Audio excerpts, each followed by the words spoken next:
వ్యాపారాలు తగ్గిపోయినాయి. ఒకటి కొంత ఆన్లైన్ వ్యాపారం, రెండోది వచ్చేసరికి పెద్ద పెద్ద మార్ట్ పెట్టేసేసి చాలా ఇబ్బంది అయిపోతుందండి. చిరు వ్యాపారస్తులు కూడా దెబ్బతింటున్నారు.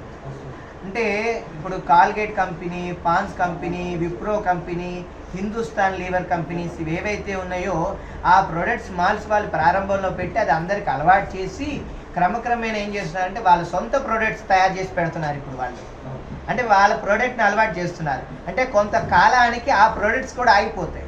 ఎప్పుడైతే ఈ పెద్ద పెద్ద విప్రో వాళ్ళు, హిందుస్థాన్ వాళ్ళు, వీళ్ళందరూ బ్రిటానియా వాళ్ళు, క్యాడ్బరీస్ వాళ్ళు వాళ్ళకి సపోర్ట్ చేస్తే మన చిన్న వ్యాపారస్తులు మన వాళ్ళకి చేయకపోతే రేపు మనం కూడా కొంటాం మానేయటం అవుతుంది. కాబట్టి వాళ్ళకి ఎంతైతే రాయితీ ఇస్తున్నారో, ఎంతైతే డిస్కౌంట్ ఇస్తున్నారో మనకి అలానే ఇవ్వాలి. మాల్ వాళ్ళు డొనేషన్స్ ఇస్తారా? ఇవ్వరు. అవునా? క్యారీ బ్యాగ్ కూడా డబ్బులు తీసుకుంటారు. మన చిల్లర కొట్టే శెట్టి గారిని అడిగితే ఇస్తారు. వినాయకుడిని పెట్టా అంటే డబ్బులు ఇస్తారు.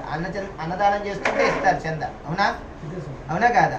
ఒక కిరాణా షాప్కి వెళ్ళి చింతపండు, పంచదార, కందిపప్పు, కారం 4 రకాల ఐటమ్స్ తీసుకున్నాం. అలా వస్తూ నిమ్మకాయలు కనిపిస్తే నిమ్మకాయలు కొన్నాం, తమలపాకులు కనిపిస్తే తమలపాకులు, పూలు కనిపిస్తే పూలు, కొత్తిమీర కట్ట 10 రూపాయలని అమ్ముతున్నారు, 5 రూపాయలని అమ్ముతున్నారు. మనకు అవసరం లేదు కానీ తాజాగా ఉన్నాయని కొన్నాం. అంటే ఇన్ని కొన్నాం. వీటిలో పళ్ళు కనిపిస్తే మంచిగా ఉంటే అవి 4 కొనుక్కున్నాం. అంటే ఒక కిరాణా షాప్లో ఉన్న ఆయన దగ్గర కొంటే ఎంతమంది తిన్నారు చెప్పండి? ఇక్కడ ఒక సుమారు 6 డజన్ మంది పైన.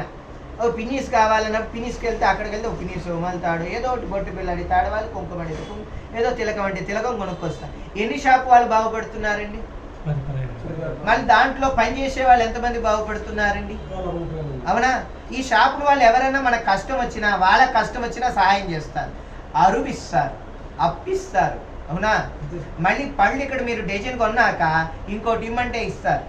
పూలు ఇలా కొలిసినాక ఇంకో అంత జానెడు ఇస్తారు, విడి పూలు ఇస్తారు. కూరగాయల షాపులో కొన్నాక వంకాయలు కిలో మీద 2 ఇమ్మన్నా ఇస్తారు. అన్నీ కొన్నాక పచ్చిమిరపకాయలు వేస్తారు, కరివేపాకు రబ్బేస్తారు. మాల్ వాళ్ళు ఇస్తారా? ఎందుకు అటు వెళ్తున్నారు? ఎప్పుడు కూరగాయల మార్కెట్లో తాజాగా ఉంటాయి కూరగాయలు. అవునా? అవి ఎప్పటి నుంచో ఉంటాయి, తెలియదు.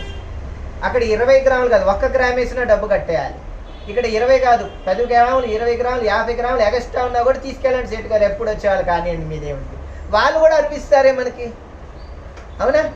ఈ మధ్యలో దాహంగా ఉంటే అంత మజ్జిగో ఏదో సోడానో ఏదో సుగంధో తాగుతారు. వాళ్ళు బతుకుతున్నారుగా. అవునా? చెప్పండి, ఎంతమంది బతుకుతున్నారు? మిఠాయి కొట్టు కనిపిస్తే మిఠాయి కొంటాం. వాళ్ళు బతుకుతున్నారా లేదా చెప్పండి?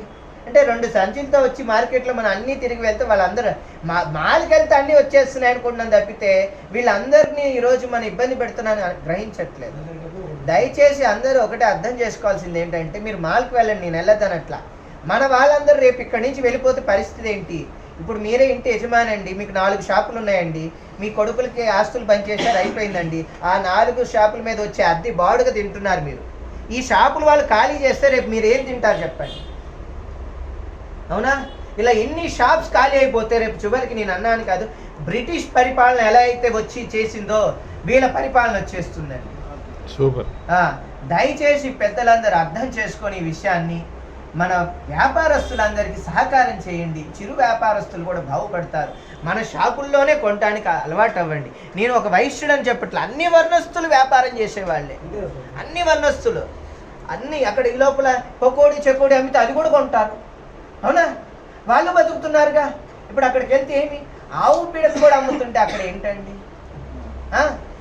రేపు కొన్నాళ్ళు అయితే బంగారం కూడా అమ్మేస్తారు, బట్టలు అమ్మేస్తున్నారు, ఎలక్ట్రిక్ సామాన్లు అమ్మేస్తున్నారు, శానిటరీ సామాన్లు, మేపులు కూడా అమ్మేసే రోజులు వచ్చేస్తాయి రేపు.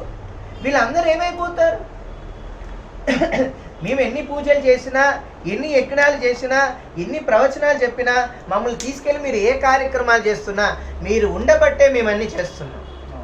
మీరు అవన్నీ చేయకపోతే మేమేం చేయగలుగుతాం చెప్పండి? మేము ధ్యానం చేసుకుంటాం, జపం చేసుకోవడం మా వరకు. అందరికీ పంచగలమా? పంచలేము.